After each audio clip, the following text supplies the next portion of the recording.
দিল্লির দূষণ নিয়ে সাধারণ মানুষের উদ্বেগকে ঢাল হিসেবে ব্যবহার করে একদল দেশবিরোধী মাওবাদী শক্তি আবার মাথাচাড়া দিয়ে ওঠার চেষ্টা করছে। অফ ইন্ডিয়া এর রিপোর্ট অনুযায়ী হিমখণ্ড নামের যে সংগঠনটি এই আন্দোলনের সামনের সারিতে রয়েছে, তাদের ইতিহাস আর আদর্শ আসলে রক্তক্ষয়ী বামপন্থী, চরমপন্থা বা মাওবাদে ঠসা। বাইরে এসে এরা দূষণমুক্ত দিল্লির কথা বললেও তলে তলে এদের আসল লক্ষ্য হলো যুব সমাজকে উস্কে দিয়ে দেশে অরাজকতা সৃষ্টি করা। এদের অতীত ঘাটলে দেখা যায় এরা নিয়মিতভাবে সেই সমস্ত মাওবাদীদের শহীদ হিসেবে মহিমান্বিত করেছে যারা ভারতীয় সেনার উপর হামলা চালায়। এই সংগঠনের সাথে যুক্ত ব্যক্তিদের বিরুদ্ধে এর আগেও জনতাকে উত্তেজিত করে হিংসা ছড়ানোর গুরুতর অভিযোগ রয়েছে। এরা সাধারণ মানুষের আবেগ আর সমস্যার সুযোগ নিয়ে একটা সুপরিকল্পিত টুল কিট পরিচালনা করেছে, যার একমাত্র উদ্দেশ্য হলো কেন্দ্রীয় সরকারকে বিপাকে ফেলা এবং শান্তি নষ্ট করা। যারা মাওবাদী আদর্শ প্রচার করেন, যে আদর্শ বন্দুকের নলে ক্ষমতা দখলে বিশ্বাসী, তারা আজ বড় বড় কথা বলছে মানুষের স্বাস্থ্যের অধিকার নিয়ে। এটা সেফ ভণ্ডামি ছাড়া কিছু নয়। এদের কাছে পরিবেশ রক্ষা কোনো বড় বিষয় নয়, বরং প্রতিবাদের নামে একটা প্ল্যাটফর্ম তৈরি করার আসল উদ্দেশ্য, যেখান থেকে এরা নিজেদের বিষাক্ত মতাদর্শ ছড়াতে পারে। এই আন্দোলনের নামে আসলে দিল্লির রাজপথে মাওবাদী স্লোগান এবং দেশবিরোধী মানসিকতাকে বৈধতা দেওয়ার চেষ্টা চলছে। পরিবেশের দোহাই দিয়ে এরা দেশের স্থিতিশীলতা নষ্ট করতে চায়। সেই সমস্ত আরবান ন্যাশনালদের আসল চেহারা চিনে নেওয়ার সময় এসেছে। প্রতিবাদের নামে দিল্লির রাস্তায় যারা বসে আছে, তাদের সুতো আসলে ওই সমস্ত শক্তির হাতে যারা ভারতকে ভিতর থেকে দুর্বল করতে চায়। দূষণ তো বাহানা মাত্র, এদের আসল উদ্দেশ্য হলো ভারতে গৃহযুদ্ধ ও বিশৃঙ্খলা তৈরি করা। যারা হিমখণ্ড সম্পর্কে বিস্তারিত জানেন না, তাদের অবগত করিয়ে রাখাটা আমাদের দায়িত্ব। এই তথাকথিত হিমখণ্ড সংগঠনটি কোনো হঠাৎ গজিয়ে ওঠা পরিবেশবাদী গোষ্ঠী নয়। এদের শিকড় অনেক গভীরে এবং অনেক বেশি বিষাক্ত।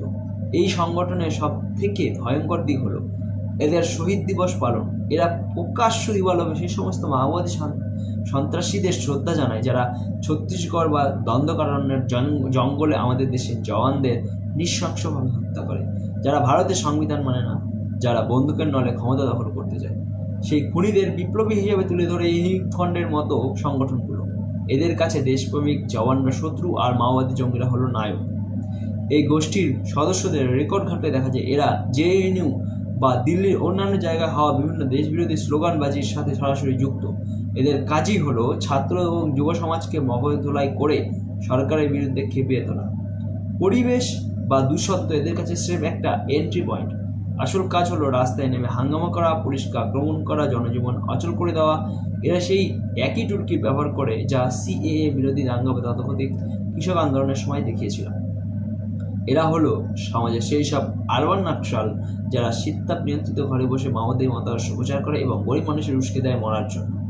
এদের অর্থ সাহায্য কোথা থেকে আসে সেটা খতিয়ে দেখলে বড় বড় আন্তর্জাতিক ষড়যন্ত্রের গন্ধ পাওয়া যায়।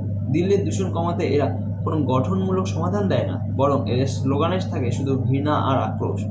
এই হিমখণ্ডের সাথে যুক্ত ব্যক্তিদের অন্যতম প্রধান মুখ হলো নব্যজাত শ্রাফা। এই ব্যক্তি এবং তার সঙ্গীরা কেবল পরিবেশ নিয়ে কথা বলে না, বরং এদের সোশ্যাল মিডিয়া হ্যান্ডেলগুলো ঘাটলে দেখা যায় এরা নিয়মিতভাবে রাষ্ট্রের বিরুদ্ধে ঘৃণা ছড়ায়।